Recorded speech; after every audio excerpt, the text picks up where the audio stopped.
ఈ ఏప్రిల్ 3న అల్లు అర్జున్ కొడుకు Allu ion 12th birthday అయితే ఎంతో గ్రాండ్గా సెలబ్రేట్ చేశారు స్నేహ అండ్ అర్జున్ అయితే. ఇదిలా ఉంటే ఈ ఏప్రిల్ 8న అల్లు అర్జున్ బర్త్డే కూడా. సో ఇక అల్లు అయాన్ బర్త్డేని స్నేహ అంత బాగా సెలబ్రేట్ చేస్తే ఇక భర్త అల్లు అర్జున్ బర్త్డేని ఎంత బాగా సెలబ్రేట్ చేసుకుంటారో అర్థం చేసుకోవచ్చు. అయితే ఈరోజు అల్లు అర్జున్ బర్త్డే బాయ్ అవడంతో సినీ ఇండస్ట్రీ నుంచి, మెగా ఫ్యామిలీ నుంచి, ఫ్రెండ్స్ అండ్ ఫ్యామిలీ మెంబర్స్ అందరి నుంచి కూడా విషెస్ అయితే వస్తున్నాయి. మన తరపు నుంచి కూడా అల్లు అర్జున్కి హ్యాపీ బర్త్డే విషెస్ అయితే తెలియజేద్దాం. అల్లు అర్జున్ మరిన్ని మంచి హిట్స్ కొట్టేయాలని కోరుకుందాం. ఇక ఇదిలా ఉంటే అల్లు స్నేహ ఇప్పుడు అల్లు అర్జున్ కన్నా బాగా పాపులారిటీని సంపాదించుకోబోతుంది. ఎందుకు అనుకుంటున్నారా? స్నేహ అయితే ఇప్పుడు నార్మల్ పీపుల్ పెట్టే రీల్స్ కూడా లైక్స్ చేయడం, కామెంట్స్ కూడా చేస్తున్నారు. సో దీంతో నార్మల్ పీపుల్ చాలా హ్యాపీగా ఫీల్ అవుతున్నారు.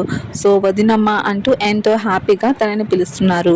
మరి అల్లు అర్జున్ బర్త్డే రోజు స్నేహ ఎంత మంచిగా గ్రాండ్గా సెలబ్రేట్ చేయబోతుందంటూ అందరూ కూడా ఈగర్గా వెయిట్ చేస్తున్నారు. ఆ బ్యూటిఫుల్ మూమెంట్స్ కూడా మీరు మిస్ కాకుండా చూడాలంటే ఈ వీడియోని లైక్ చేసి మన ఛానల్ సబ్స్క్రైబ్ చేసుకుని పక్కన ఉన్న బెల్ ఐకాన్ యాక్టివేట్ చేసుకోండి.